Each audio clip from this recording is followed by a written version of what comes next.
Amigos de Radio Victoria, Ojo con Eso Televisión, en esta nuestra alianza hemisférica con Benamérica, con Reporte Confidencial, con el portal Sin Filtros de Maybor Petit y con el diario La Faena en la isla de Margarita, vamos a dar comienzo a nuestro programa itinerario académico en el día de hoy. Un programa pues que dio origen el profesor Genaro Mosquera, que no nos puede acompañar hoy porque está ahí dispuesto, pero que Juan Troconi lo coordina. Y tenemos el segundo programa relacionado con la salud, el rescate de la misma en un cambio de gobierno, porque sabemos muy bien pues que los servicios médicos y hospitalarios en Venezuela son un caos imperdonable, igual que muchos otros sectores. Y hoy tenemos como invitado al doctor Jesús Ortiz, graduado en la Escuela de Medicina de la UDO, tiene posgrado en anestesia general, es médico adjunto y jefe del servicio de anestesiología en el Hospital de Villapar, Puerto Ordaz. Ha estado en cardiología clínica en el Houston Medical en Texas, en medicina cardiovascular en Cleveland, en Ohio.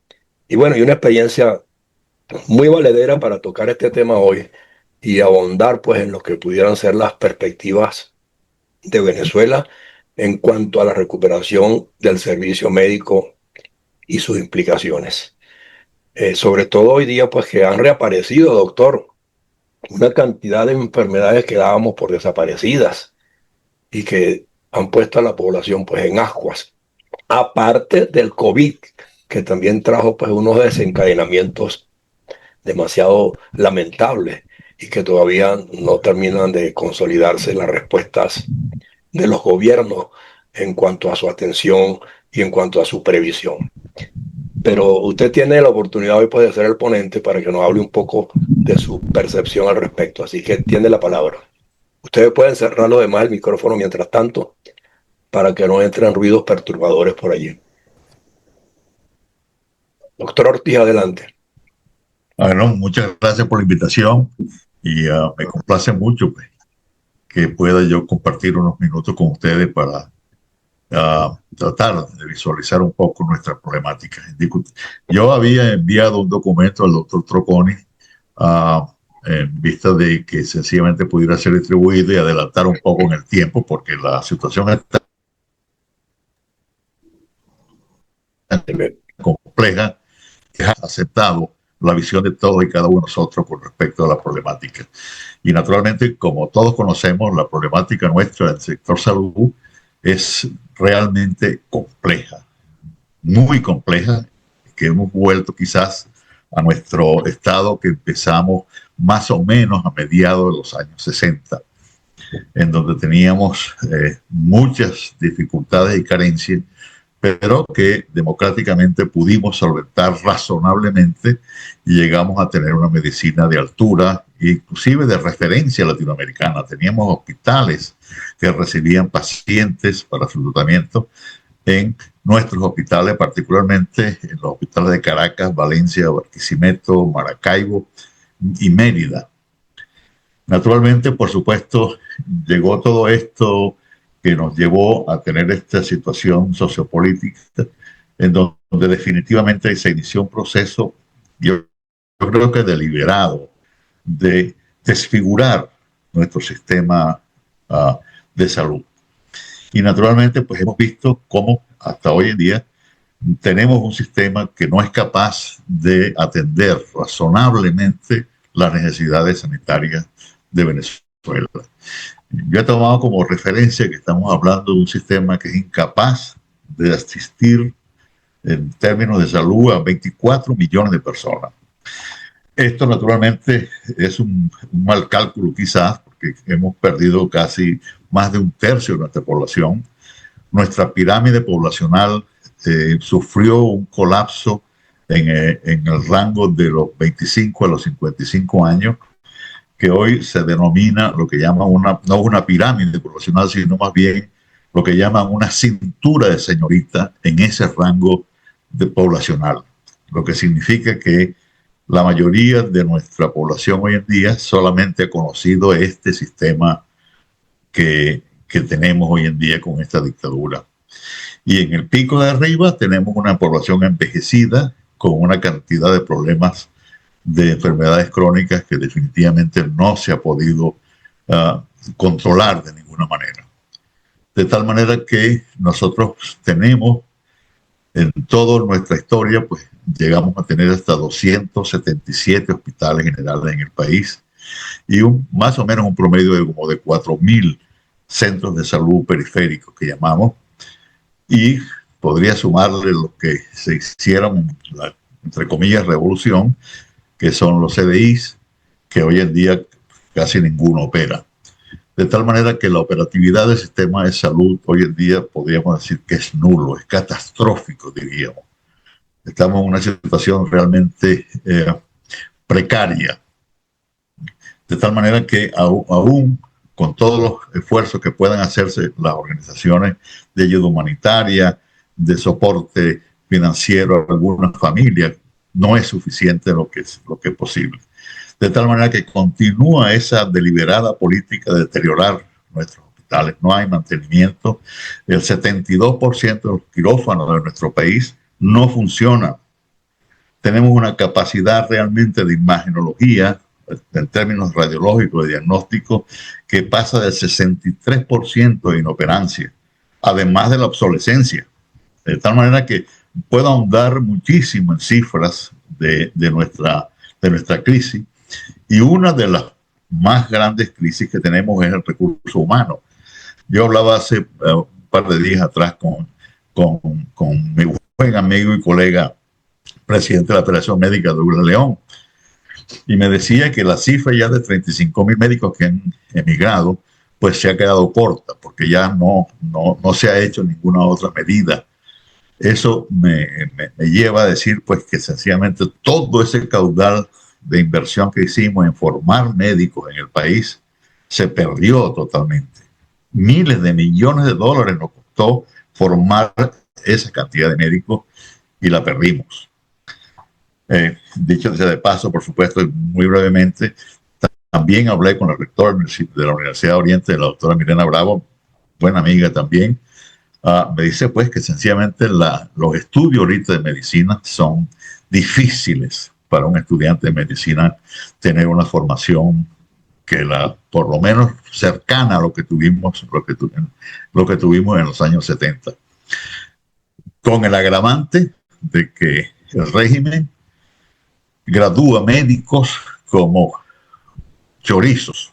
Estamos hablando de que tiene graduaciones de médicos de más o menos en cada cohorte, de más de 1.200 médicos integrales comunitarios, que no pueden llamarse de ninguna forma médicos, de tal manera que tenemos una proporción de 1 a 8 la cantidad de médicos que graduamos. En las universidades formales graduamos 1, mientras el gobierno gradúa 8.000. Estas son cifras que son alarmantes, cómo tenemos inundado el país de una cantidad enorme de individuos que no tienen una formación médica cercana a lo deseable. De tal manera que esto nos lleva a tener mucho más profunda la crisis que tenemos. Lo que usted decía antes sobre el impacto que ha tenido sobre los indicadores de salud y el bienestar es preocupante igualmente la cantidad, cómo ha aumentado en casi 67% de la desnutrición infantil, 73% de la mortalidad materno-infantil, ¿ok? El aumento enorme de sarampión, difteria, de sífilis, tuberculosis. Eso es realmente que llama la atención de las necesidades que tenemos de buscar fórmulas que nos permitan llegar a recuperar esto. Naturalmente, los desafíos sistémicos que tenemos son grandísimos, porque en resumen, me puedo aquí desgranar en cifras y en otros aspectos realmente de la crisis sanitaria venezolana, en donde sencillamente pues no hay ningún aspecto del sistema que no esté deteriorado, dañado, en muchos casos inexistente. No hay ningún tipo de transparencia, no hay ningún dato. Tenemos casi 8 años sin boletines epidemiológicos, por ejemplo, de tal manera que no sabemos cuál es la salud de nuestra población. Y de hecho, de paso, se calcula según la OMS, y también lo consulté con la PAJO, con la doctora Mariela Liche, mi compañera de estudio en Washington, que tenía la oportunidad de decir que tenemos 5 millones de personas en estado realmente de potencial cronicidad de sus enfermedades, por falta de medicamentos, por falta de diagnóstico, por una cantidad de... Estas son cifras que no manejamos habitualmente, pero yo busqué la referencia en las autoridades, como la Federación Médica, las universidades y la misma PAJO. ¿Ok? No hay transparencia de datos. Y esto, quiero repetir la dificultad del dilema que tenemos hoy en día, que es el dilema calidad y cantidad. El gobierno piensa que una cantidad de medios, ni siquiera medios médicos, no tienen ninguna calificación en el sistema académico, los médicos que forman las diferentes universidades, entre comillas, o escuelas de medicina. Peor aún, están pretendiendo, y lo han hecho, formar especialistas, entre comillas, de esos médicos integrales comunitarios que ponen en riesgo serio la salud de los pacientes que puedan consultarlo. Las cifras, según el régimen de la meta que tienen que graduar hasta llegar hasta 100.000 médicos comunitarios. Esto no lo digo yo, esto lo dice el gobierno mismo. De tal manera que nuestra situación es, en resumen, para tener una idea clara de lo que todos sabemos. Hoy yo lo que he puesto aquí quizás es alguna que otra cifra que nos cuantifique nuestra situación. Y yo agregué en un documento, en ese documento que le envié al doctor Troponi, no sé si le llegó a ustedes, por otro lado, ¿qué nos costaría a nosotros en un ambiente democrático, si de la noche a la mañana resultara eso posible? ¿Qué necesitaríamos financieramente? Recursos humanos y infraestructura de construcción para recuperar nuestros hospitales, nuestras universidades y graduandos médicos formales, todo el resto del equipamiento médico necesario para eso.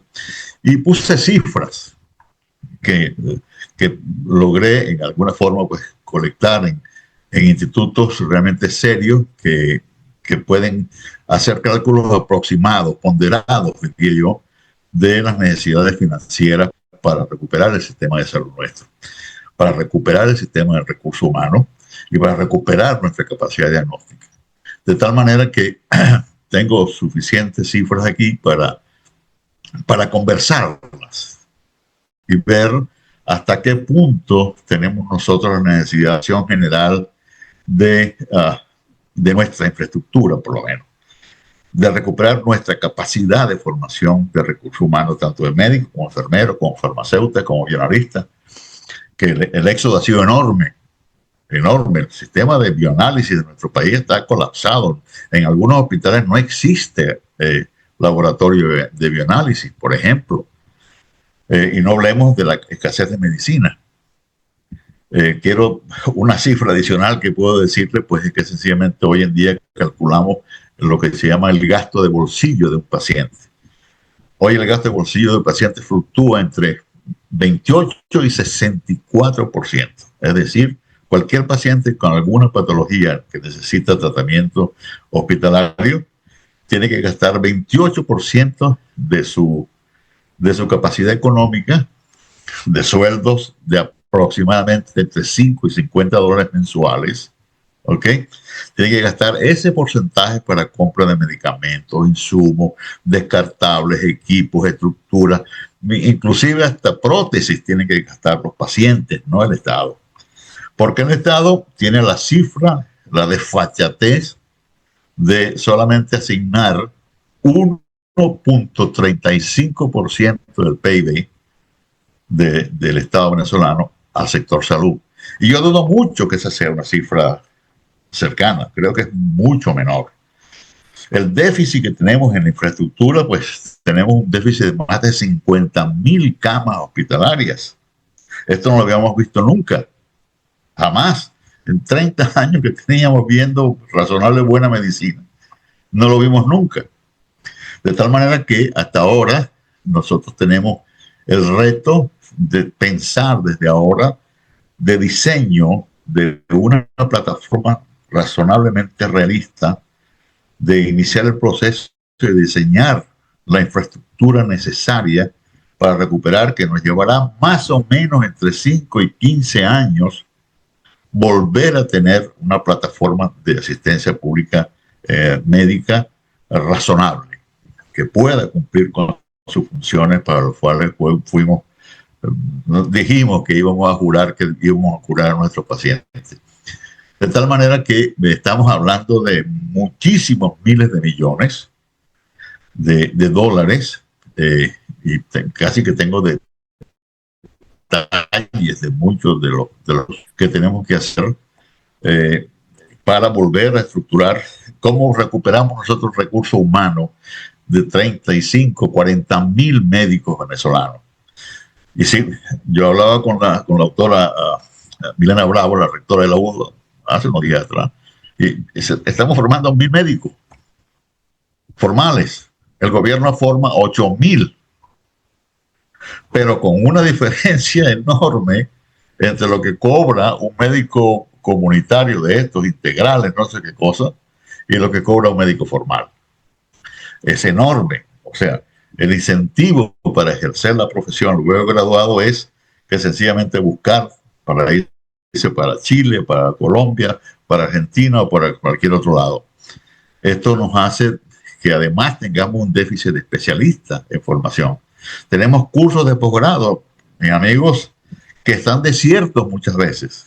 La Universidad de Pérez Carreño, la UCB, cualquiera, llama a concurso para formar médicos especialistas y muchos de ellos quedan desiertos. No hay estímulo para hacer especialidad. Prefieren emigrar nuestros médicos. De tal manera que nuestra situación es realmente seria. Sin embargo, tenemos oportunidades de corregir todo esto. ¿Que va a demorar unos tiempos? Sí, nos va a demorar tiempo. Pero tenemos que estar preparados desde ahora. No podemos esperar que caiga el régimen, que lo veo muy difícil. Después podemos conversar sobre eso.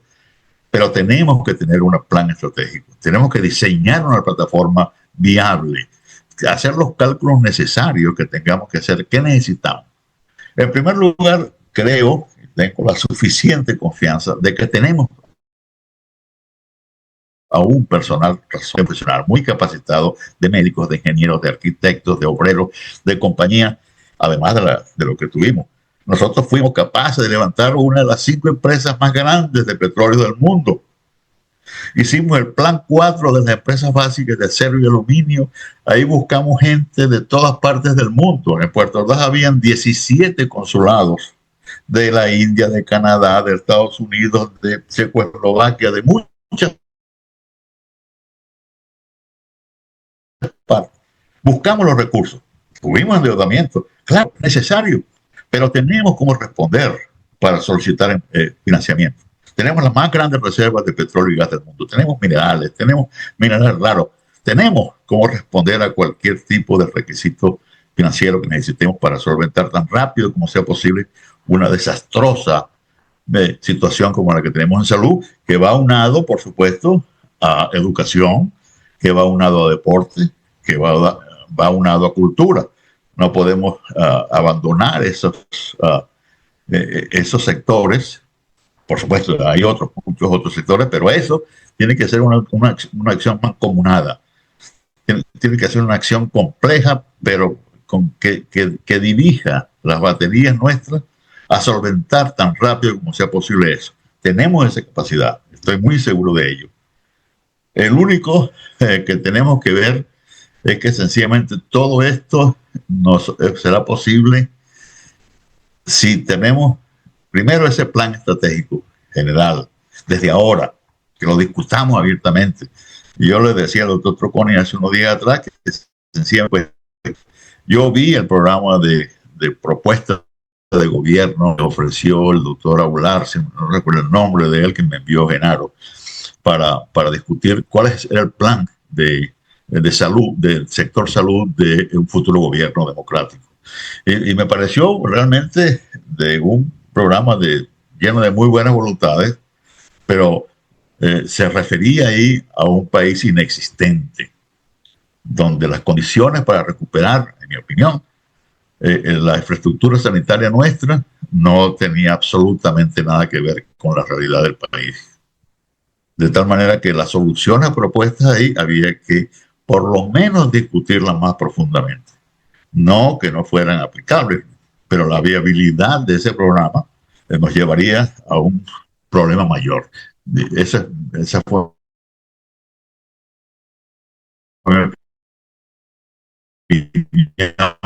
para que ustedes puedan opinar, que sencillamente todo esto es posible si nosotros, en general, todo el pueblo venezolano, pues se dedica a que tener tan pronto como sea posible el sistema democrático. Pero, aún así, tendríamos un país con una toxicidad enorme, remanente, que no podemos cambiar a Maduro y a Cabello y a toda su camarilla en un día.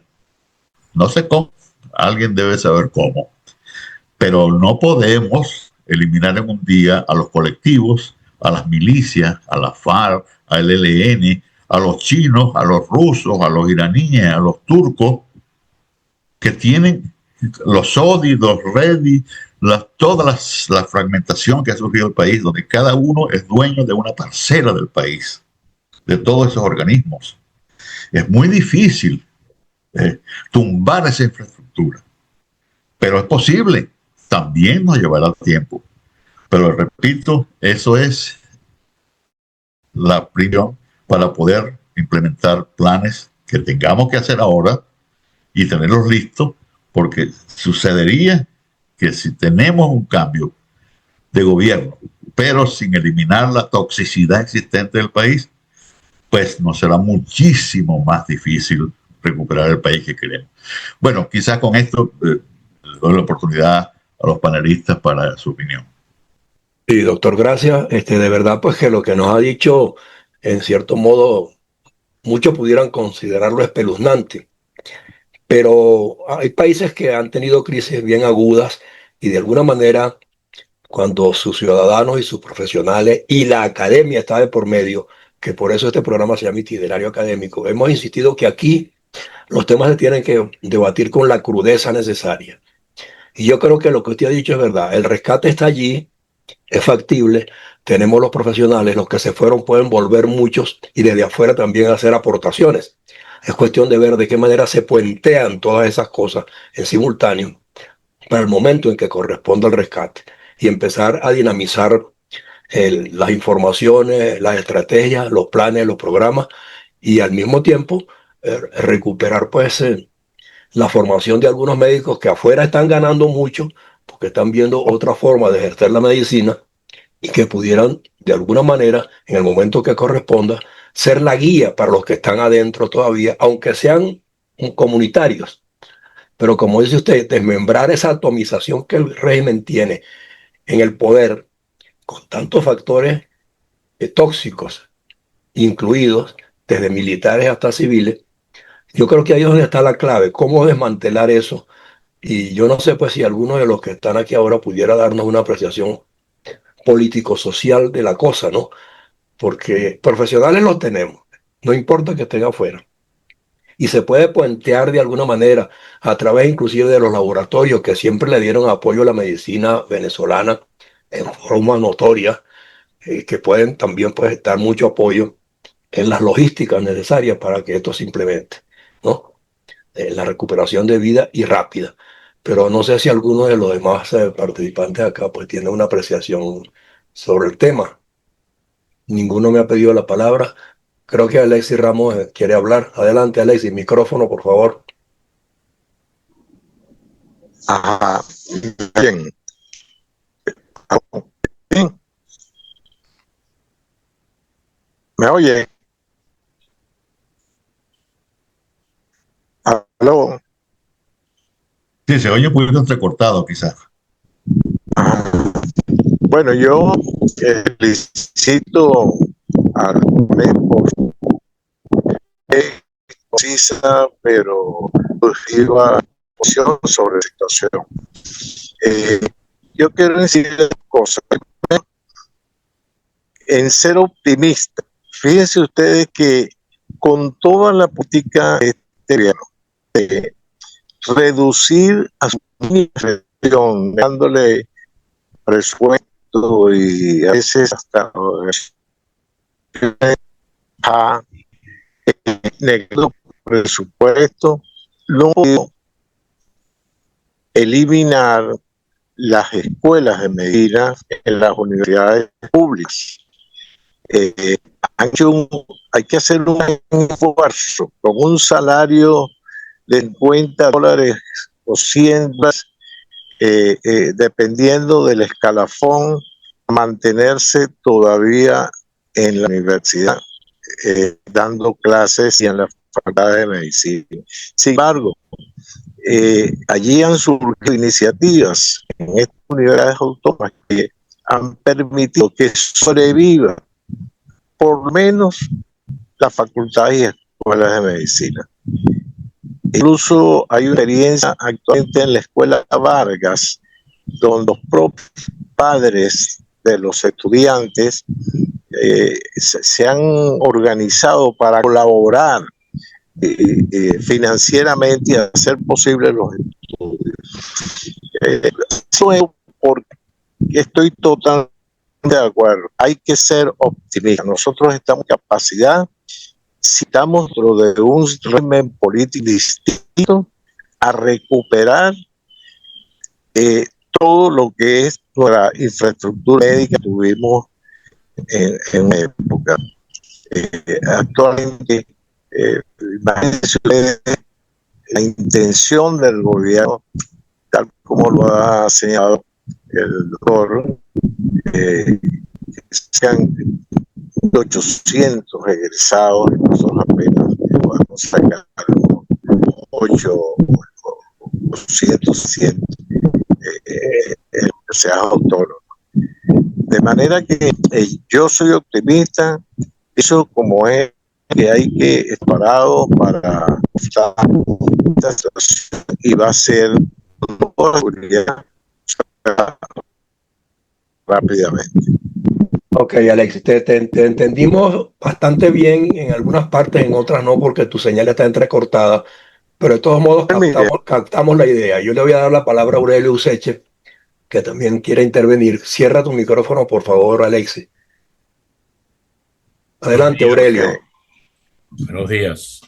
Bueno, doctor Ortiz, muchas gracias por su muy buena conferencia y su exposición muy realista del sector salud. Yo pienso que bajo el régimen actual no es posible ningún mejoramiento,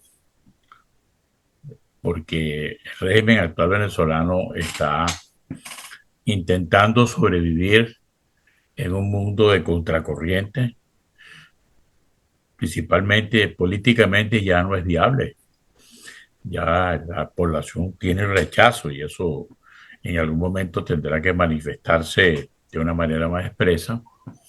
Y económicamente, pues el país está ahogado. Y no por las sanciones. Yo creo que es importante desancionizarnos y deschevronizarnos. Porque dice que las sanciones, Chevron lo que produce son 200.000 barriles, por Dios. Un país que producía 2.700.000 barriles. De manera que hay que olvidarnos de ese tema. Y por una parte. Sin embargo, yo sí creo que hay que ir pensando en cómo organizar el sector salud y tener las ideas claras para el momento pues, que se realice eso. Desde luego, como usted dice, esas cosas no se pueden hacer de la noche a la mañana, es un proceso. Pero, por ejemplo, hay cosas que se pueden ir pensando. Yo creo que la estructura del seguro social en Venezuela hay que dividirla en dos. Una cosa es la parte de pensiones, retiros, etcétera, que debería ser una organización aparte. Y la otra parte se refiere a la prestación de los servicios de salud. El Seguro Social tiene no sé cuántos hospitales Y esos hospitales se administran con una administración centralizada desde Caracas y le van asignando cositas a medida que andan. Y por supuesto, esos hospitales no tienen, primero tienen médicos mal pagados y los ha tenido siempre, no es ahora. Lo que pasa es que lo de ahora es miseria, pero siempre la remuneración de los médicos por parte del Seguro Social no era satisfactoria y muchos médicos trabajaban para el Seguro Social fundamentalmente por una enorme vocación al servicio médico que ha venido siendo una formación clásica de las universidades venezolanas. Si hay un profesional que tiene una vocación de servicio público, son los médicos. Y ojalá eso no se pierda. Sin embargo, y eso porque el sistema administrativo que funciona alrededor de los hospitales es totalmente equivocado. Usted no puede tener un escalafón igual para todos los médicos del país y que los médicos sean empleados públicos. Por lo consiguiente, yo pienso que toda esa cantidad de hospitales hay que, de alguna manera, desconcentrarla y crear fundaciones. Por ejemplo, el Hospital Pérez Carreño, que es un hospital inmensamente grande que tiene todas las especialidades, eso pudiera perfectamente ser una fundación con una administración combinada pública y privada, y tener una estructura administrativa propia y que tenga ingresos por los servicios que presta. Esos ingresos podrán venir de un plan de salud subsidiado que tenga el Estado a las personas, y las personas paguen con un bono, como es en Chile. En Chile es así. Se le da, el subsidio viene a la persona, no al hospital, a la persona, y la persona paga, y que ese hospital pueda cobrar y pueda tener cierta calidad también para cobrar algunos servicios. Por ejemplo, un hospital de la dimensión del Hospital Pérez Carreño puede ser, disculpen, puede ser, puede ser cedido o acompañado a una universidad. Por ejemplo, ahí cerca está la Universidad Católica Andrés Bello, que no tiene una facultad de medicina, y pudiera perfectamente, los jesuitas estarían muy complacidos de poder organizar una facultad de medicina con un hospital de sede, y así en otras partes del país. De manera que el Seguro Social no tenga hospitales, que sean organizaciones locales, fundaciones, etcétera, y que en la parte de salud lo que se dedique simplemente es al subsidio que hay que dar a la gente para pagar los gastos de salud, que eso tendrá que hacerlo. Según los ingresos de las personas, tendrá un subsidio para los gastos de salud para poder pagar mensualmente algún tipo de prima, algún tipo de fondo que permita pagar a los hospitales los servicios prestados. Nosotros tenemos que ir hacia allá. El sistema centralismo venezolano falló con este gobierno y venía fallando ya en la democracia, eso hay que tenerlo claro. Y pienso igual que las universidades, no puede ser que las universidades todas tengan el mismo escalafón, ser titular en los Andes, ser titular en la Facultad de Medicina, en la de Oriente. Las universidades tienen que ser centros autónomos en todo sentido. Y el Estado tiene que subsidiar al estudiante, no la universidad.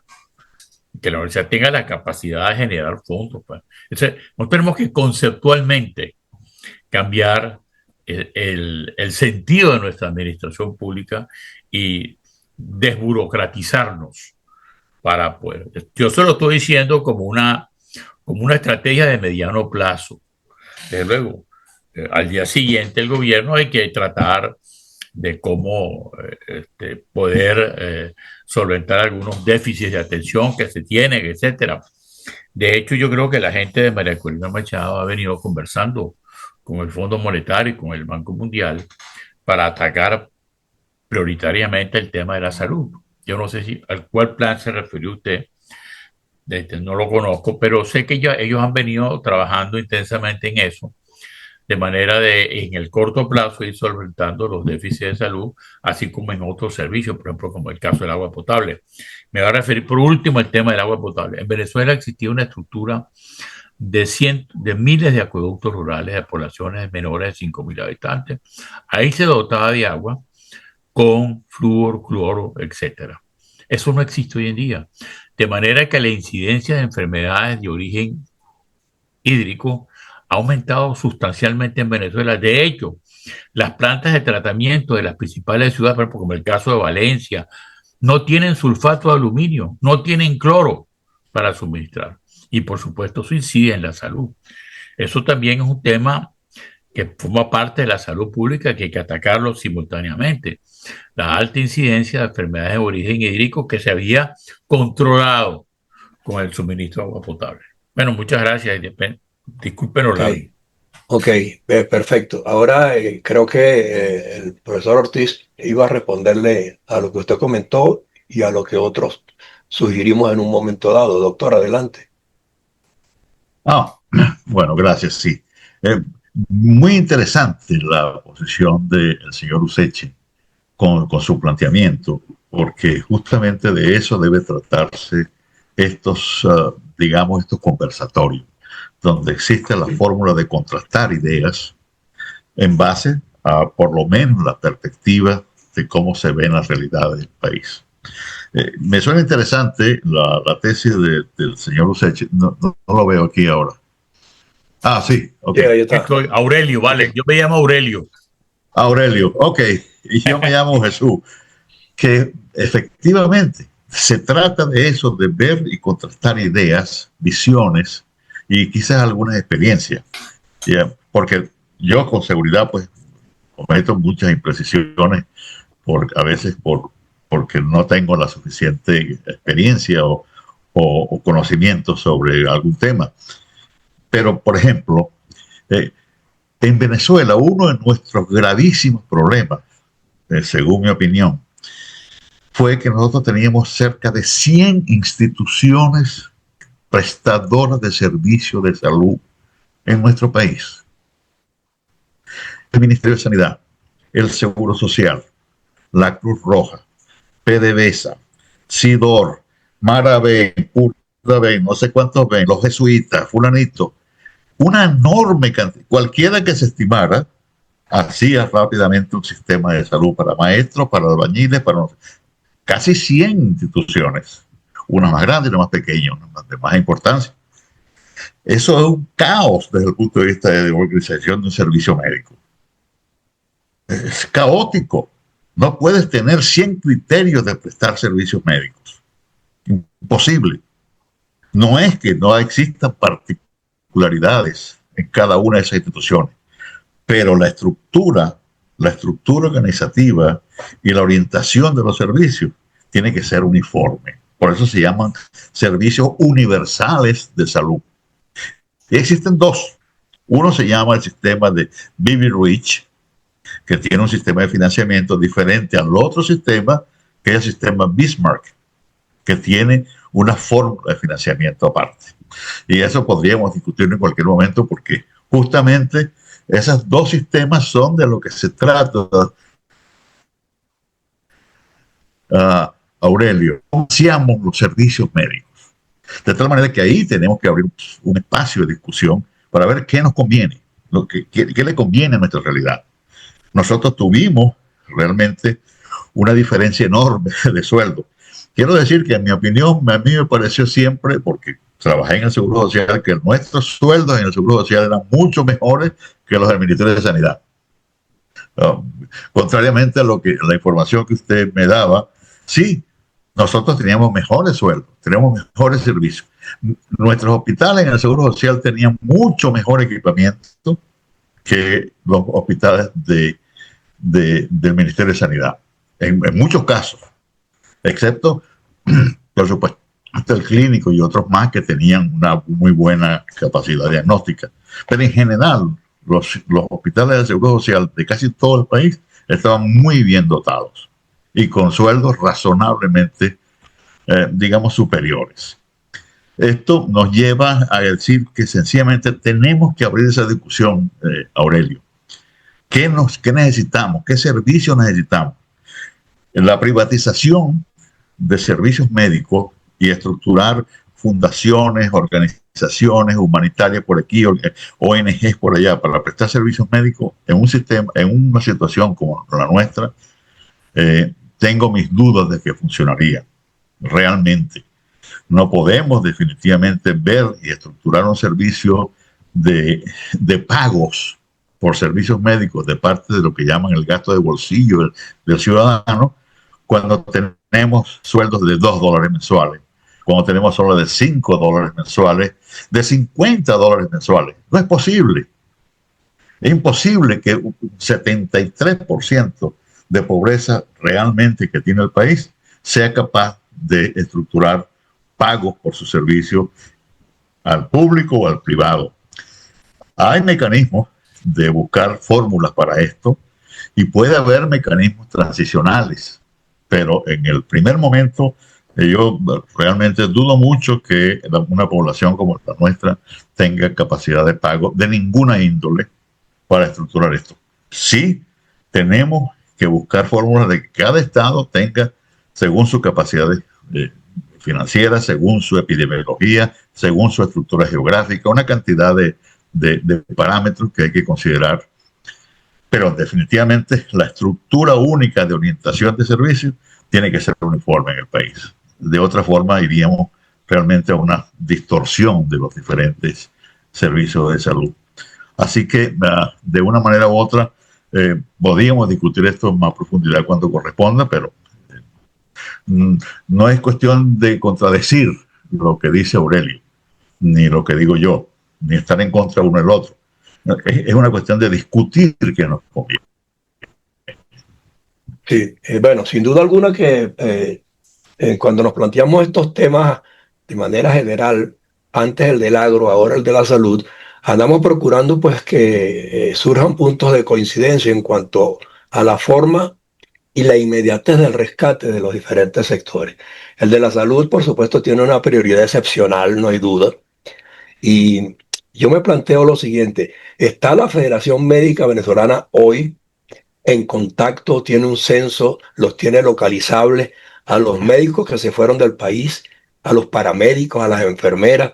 O sea, tiene que haber de alguna manera un puenteo necesario para en un momento dado, cuando el país lo requiera para allá, estén claros cuántos pueden regresar de inmediato, cuántos no, y qué es lo que pudieran aportar de lo aprendido afuera para que la recuperación sea mucho más práctica y más dinámica, ¿no?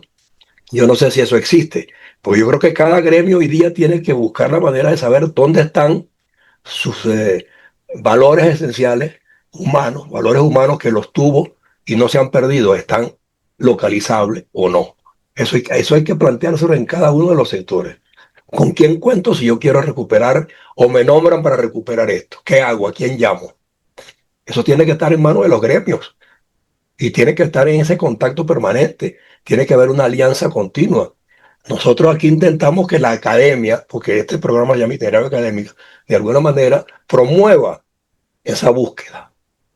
Y yo creo que cada gremio, y ojalá que el gremio médico nos esté oyendo, y si no, usted hágale saber que necesitamos que también se comprometa de manera abierta y que se visibilicen sus acciones. No se están visibilizando las acciones de ninguno de los gremios en cuanto al rescate que pudiera venir pronto. Entonces, eso es lo que me preocupa. No sé si alguien quiere agregar algo. Yo he pedido la palabra desde hace rato. Pero Juan, no te he visto la manita. Está bien, está bien. La tienes, pues adelante. Ok, muchas gracias. Dices, hace rato no me estás regañando, hace rato no, es que estoy llevando un orden. La manita es muy importante. Sí, yo he pedido la palabra hace rato, sí. Eso es lo que te estoy diciendo. Adelante. Bueno, mira, yo creo que Jesús Ortiz nos describe la cruda realidad. La cruda realidad que arranca inclusive por no saber a ciencia cierta qué es lo que está pasando en el país. Porque no hay manera de documentar con cifras exactas y con los procederes vigentes en muchas de las áreas. De manera que nosotros tenemos que descubrir la verdad en el momento que la oportunidad de un cambio de administración ocurra. Pero lamentablemente la descomposición que ha ocurrido en la sociedad nos va a exigir un grado de entendimiento especial dentro de la sociedad. Nosotros necesitamos algo en qué creer como sociedad y que nos una en un proceso futuro, nuevo, distinto de entendimiento en la sociedad. Hemos tenido en una etapa aquel proyecto del Pacto de Punto Fijo, en donde un liderazgo nacional prometió un modelo de crecimiento de la sociedad. Los conglomerados humanos necesitamos cosas en las cuales creer y en las cuales identificar. Eso posteriormente se agotó y no fue sustituido por un planteamiento que nos haya permitido mantener una estabilidad social. ¿Por qué? Porque el deterioro de ese contenido teórico, de esa propuesta conceptual del Pacto de Punto Fijo, al agotarse, fue después sepultada por los propios autores del pacto, que no fueron capaces de identificar el camino a seguir para poder nosotros rectificar, corregir y sanar las heridas que se estaban produciendo en ese proceso, y dejaron abierto más bien el camino para que con las propias banderas del proceso democrático y de las necesidades sociales fueran enarbolados desde los cuarteles, en vez de ser enarbolados desde los sectores sociales más calificados de la sociedad, y desde donde debe de surgir las propuestas de mayor fortaleza intelectual y emocional, como es de los sectores sociales civiles, que es la que tiene la responsabilidad de conducir la sociedad. Hubo esa fase, el enamoramiento que produjo Chávez en la sociedad, y que la población creyó en eso, y esta gente, lejos de hacer algo asociado a las banderas enarboladas, lo que han hecho es la destrucción total. Una destrucción que inclusive nace con una supuesta propuesta de carácter social. Todo lo contrario, porque el socialismo en ningún momento está implicando la destrucción, y particularmente en el ámbito de la medicina. El ámbito de la medicina tiene una gran cantidad de fundamentos en las doctrinas del socialismo y del entendimiento y de tratar de hacer el bien de la sociedad, de las grandes mayorías, como lo tiene también el proceso de la educación y la alimentación. Si hay algunos sectores que tienen que tener una sensibilidad para buscar resolver los problemas de la grande mayoría, son esos, ¿no? Pero entonces nosotros cogimos el camino de la embuste, de la mentira, de la trampa, para poder enriquecerse unas minorías que se han contaminado con unas conductas delincuenciales. Ahora, en este momento, nosotros tenemos la perspectiva de una propuesta que ilusionó nuevamente a la comunidad venezolana. La propuesta de María Corina Machado, su liderazgo, su trayectoria, que inclusive a quién debemos llamar en este momento, teóricamente tiene que ser a María Corina Machado, para saber qué es lo que está pasando. ¿Hay unas propuestas? Sí, las hay, pero ¿serán suficientes? Yo creo que nosotros tenemos que profundizar en el diagnóstico, porque la confrontación existente entre sectores que creen en lo que está ocurriendo y sectores que adversan lo que está ocurriendo da la impresión que no estamos encontrando y siendo capaces de conseguir el camino que nos lleve a resolver la profundidad de la crisis y la dificultad que existe en la sociedad. Oí en estos días una entrevista de las muchas que le han hecho a Asdrúbal Aguiar, y él destaca la importancia de que sea necesario, formular unos procesos de sanación de la sociedad venezolana, en palabras distintas, por supuesto, con su formación de carácter social y legal que tiene Asdrúbal Aguiar. Pero yo percibo que nosotros tenemos, además de los problemas específicos de cada uno de los sectores, ir a un punto que es álgido. ¿Cómo construir nosotros la solución para lo que está pasando en este país, inclusive aún sustituyendo la actual estructura de gobierno y de mando que hay en el país, que es una realidad usurpada, pero es una realidad. Nosotros tenemos que buscar cómo hacer esas contribuciones para poder entrar a los espacios que nos permitan construir la nueva tesis, el nuevo amor que debe tener la sociedad para con una posibilidad de desarrollo de país a futuro. En medicina, demasiadas cosas por hacer. En medicina hoy en día se habla de una sola salud, en donde, por cierto, la profesión veterinaria hace contribuciones importantes y tiene que ser integrado en la discusión de los aspectos importantes de llegar a esa una sola salud, porque los procesos de salud pública y la enfermedad del hambre, que es de la más importante, tiene que ver mucho con la actividad de la profesión veterinaria. Gracias. Bien, no sé si alguien, José Manuel, Aurelio quiere hacer alguna aclaratoria, el doctor Ortiz, Alexis Ramos.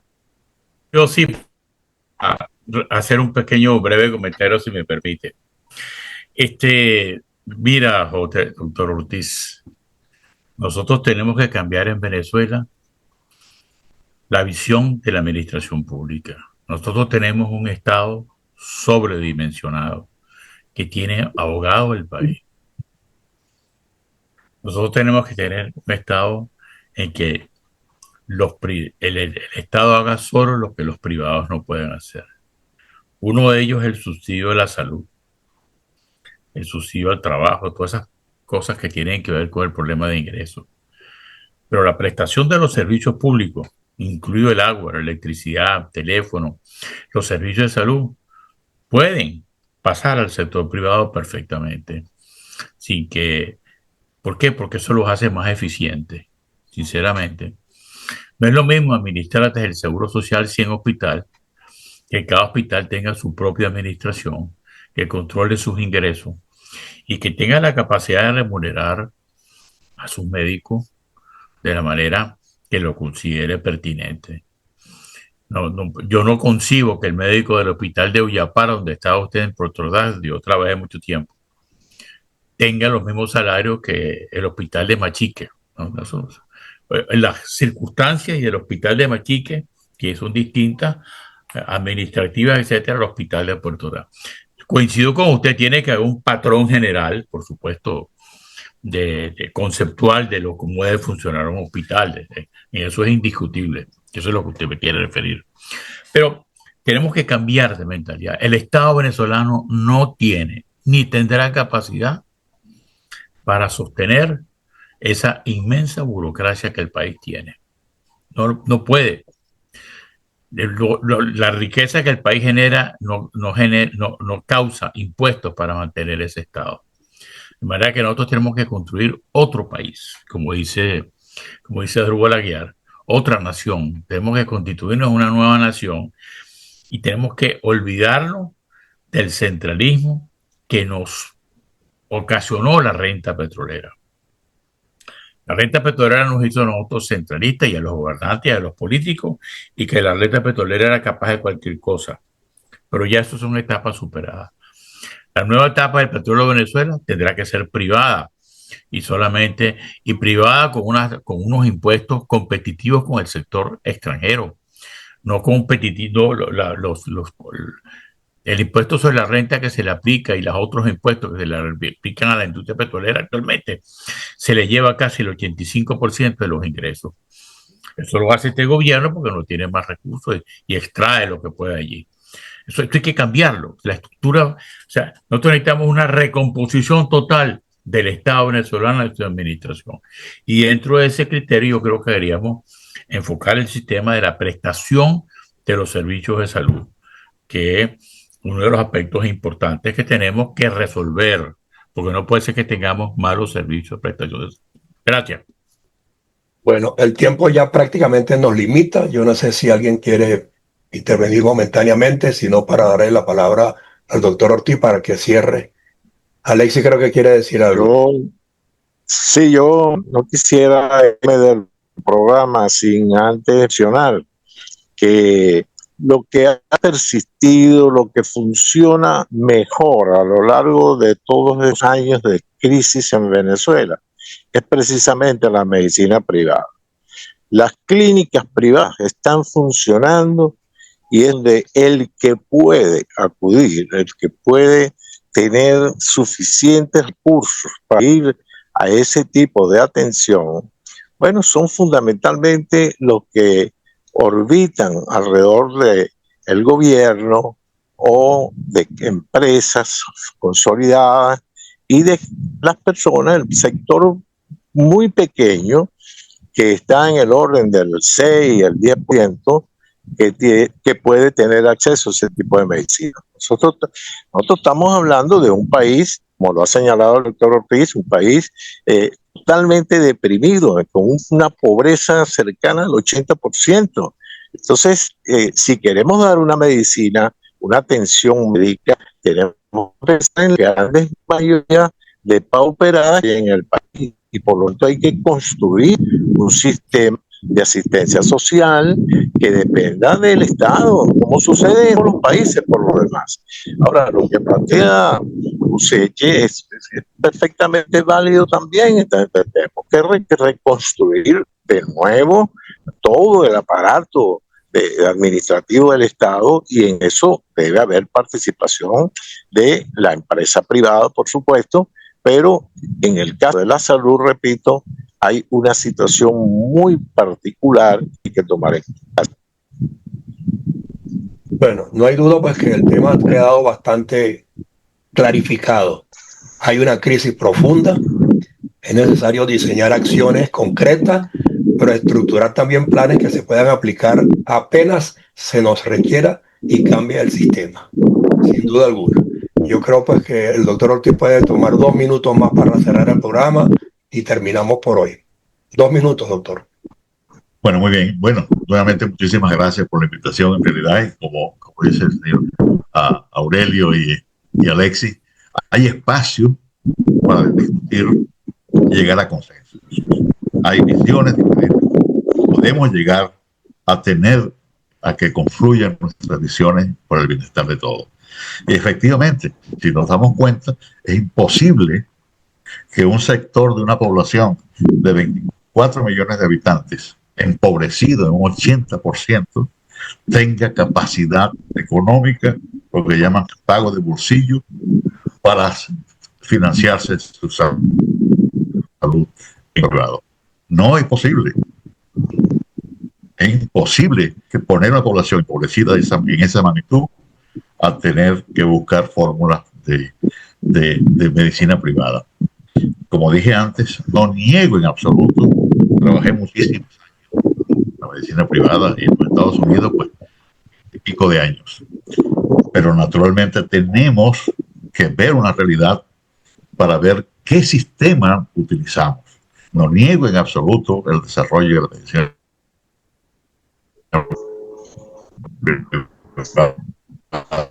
Esa oportunidad estamos mejor dotados.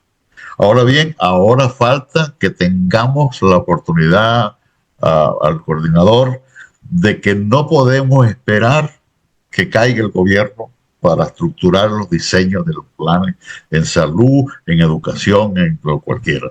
Y repito, tenemos que estar preparados. No podemos esperar que caiga el gobierno para presentar qué haremos con nuestro país. Bueno, vamos a seguir teniendo programas de este orden. Terminamos por hoy. Yo le agradezco a todos los que participaron y ojalá que convoquen a más gente al sector a que se sume a estos seminarios semanales, porque de alguna manera son muy aleccionadores y mientras más opiniones y aportes tengamos, yo creo que podemos fortalecer las propuestas del rescate. Así que, José Manuel, puede cerrar el programa.